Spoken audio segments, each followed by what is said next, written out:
ఇంకొకటి కాంగ్రెస్ పార్టీ ఇప్పుడు ఒకవైపు ఈ కోర్టులో ఈ మాట చెప్పిందా, మళ్ళీ వెంటనే అరకపూడి గాంధీ శ్రీలింగంపల్లి ఎమ్మెల్యే టీఆర్ఎస్ నుంచి గెలిచి కాంగ్రెస్ పార్టీలో చేరిన తర్వాత నిబంధనల ప్రకారము పిఏసి చైర్మన్ అనేటువంటిది, public accounts committee PAC chairman అనేటువంటిది ప్రతిపక్షంలో ఉన్నటువంటి ఎమ్మెల్యేకి ఇవ్వడం అనేటువంటిది ఆనవాయితీ. ఇవాళ అదే కేంద్రంలో ప్రతిపక్ష హోదా కాంగ్రెస్ పార్టీకి వచ్చిన తర్వాత అధీర్ రంజన్ చౌదరికి పిఎస్సి చైర్మన్ ఇచ్చారు. అది కాంగ్రెస్ పార్టీకి సంబంధించినటువంటి వ్యక్తికి పిఎస్సి చైర్మన్ ఇచ్చారు.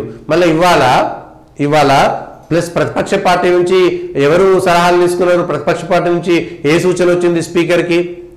అనవసరంగా స్పీకర్ గారు ఈ విషయంలో బ్యాడ్ అయిపోతుంటారు. అంతకుముందు పోచారం కానీ ఇప్పుడు కానీ లేకపోతే అంతకుమున్నటువంటి మధుసూదనాచారి గారు కానీ ఎవరైనా సరే స్పీకరు కాంగ్రెస్ లేకపోతే టీఆర్ఎస్ అధికారం ఉంటే వాళ్ళ చేతిలో కీలుబొమ్మలాగా ఉండాల్సినటువంటి పరిస్థితి వస్తుందనేటువంటిది మళ్ళీ వస్తుంది. ఇదంతా రాజ్యాంగం మార్చాలి అనేటువంటి దగ్గరికి వెళ్ళేటువంటి అవకాశం ఉన్నది. అరకపూడి గాంధీ టీఆర్ఎస్ లో గెలిస్తే ప్రతిపక్ష టీఆర్ఎస్ హరీష్ రావు పేరు, గంగుల కమలాకర్, ప్రశాంత్ రెడ్డి పేరు ఇచ్చిరు.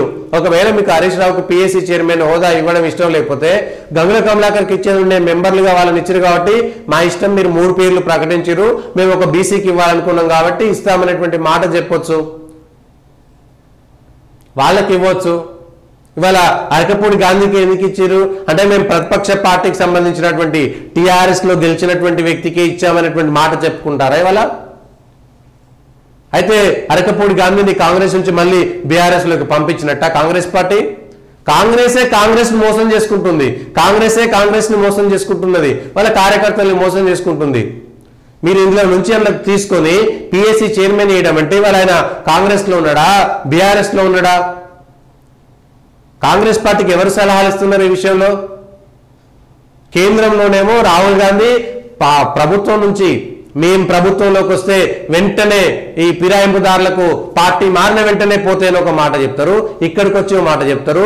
అక్కడ పిఎస్సి చైర్మన్ ఏమో మేము కాంగ్రెస్ వాళ్ళకే ఇవ్వాలి, ప్రతిపక్షం వాళ్ళకే ఇవ్వాలి అని ఒక మాట చెప్తారు. మరి కేంద్రంలో ఉన్నటువంటి వాళ్ళు కూడా ఎన్డీఏ భాగస్వామ్య పక్షాలకు పిఎస్సి చైర్మన్ ఇవ్వచ్చు కదా, ఇవ్వలేదు కదా. సో కాంగ్రెస్ పార్టీ ద్వంద్వ విధానాలు ఇవాళ బయటపడుతున్నాయి.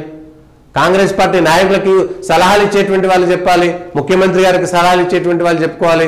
ఏదో ఇవాళ అయిపోతుంది గడిచిపోతుంది అనుకుంటే ఇవాళ మర్చిపోతారు, రేపు చీకటి పడి తెల్లారిందంటే ఇవన్నీ మళ్ళీ వార్తలు కావు, ఇంకొక వార్త వచ్చేస్తుంది కాబట్టి ఇవన్నీ మర్చిపోతారు. ఎందుకంటే ఫోన్ ట్యాపింగ్ విషయాలు కూడా వారం 10 రోజుల పాటు బాగా నడిచింది, అయిపోయింది.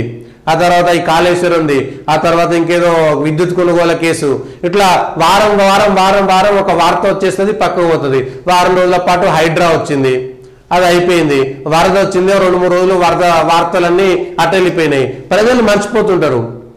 సేమ్ ఎప్పుడో నిర్భయ కేసో లేకపోతే ఇక్కడ దిశ కేసో ఆ క్షణం ఎన్కౌంటర్ జరిగినన్ని రోజులు లేకపోతే ఆ కేసు వారం 10 రోజుల పాటు వార్తలు వచ్చినాయి, అయిపోయింది. ఆ తర్వాత ఎన్ని మానభంగాలు జరిగినాయి, మళ్ళీ ఏమైనా వార్తలు వచ్చినాయా? ఇగో ఇదే అంటే ప్రజలకు జ్ఞాపక శక్తి తక్కువ.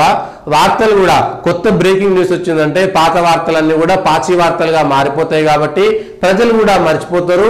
కొత్త అంశాలను తెర మీదకి తీసుకురావచ్చు కాబట్టి ఇదంతా చేస్తారనేటువంటి మాట ప్రయత్నం. కానీ ఎన్నికల సందర్భంలో ఇవన్నీ కూడా మళ్ళీ అన్ని బయటకు వస్తాయి. ఎన్నికల సందర్భంలో ఒక్కొక్కటి బయటకు వస్తుంది. అప్పుడు ప్రజలకు ఏ అంశం మీద అవగాహన ఉంది, ఏ అంశం మీద అవగాహన లేదు, ఏది గుర్తుంచుకోవాలి అనేటువంటి అంశం పైన ప్రతి ఒక్కరు మాట్లాడతారు ఖచ్చితంగా. ఫిరాయించినటువంటి ఎమ్మెల్యేకి పిఎస్సి చైర్మన్ ఇచ్చి కాంగ్రెస్ పార్టీ ప్రభుత్వము తన విలువను తనే దిగజార్చుకున్నది.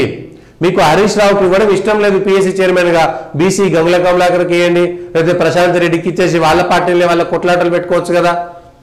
మెంబర్గా పిఎస్సి చైర్మన్ గా హరీష్ రావు పేరు సూచన వచ్చింది, మెంబర్గా గంగుల కమలాకర్దో ప్రశాంత్ రెడ్డిదో పేర్లు మీరు సూచన చేశారు, అయిపోయింది. దాంట్లోనే కాంగ్రెస్ పార్టీ రాజకీయం చేసి ఒక బీసీకో లేకపోతే ఇంకొక వేముల ప్రశాంత్ రెడ్డికో ఇచ్చుంటే, లేకపోతే ఇంకొక టీఆర్ఎస్ లో ఉన్నటువంటి ఇంకొక ఎస్సీకి పిఎస్సి చైర్మన్ ఇస్తే అయిపోయేది కదా. అరే మీ టీఆర్ఎస్ లో ఉన్నటువంటి ఒక ఎస్సీని మేము గుర్తించినటువంటి మాట వస్తుండే కదా. ఇగో ఇది చేయాల్సినటువంటిది. కానీ వాళ్ళ అరకపూడి గాంధీకి ఇచ్చి ఫిరాయింపుదారులను రాజకీయాలను కాంగ్రెస్ పార్టీ ఇవాళ బీజేపీనో లేకపోతే బీఆర్ఎస్ నో విమర్శించేటువంటి నైతిక హక్కు కోల్పోయింది.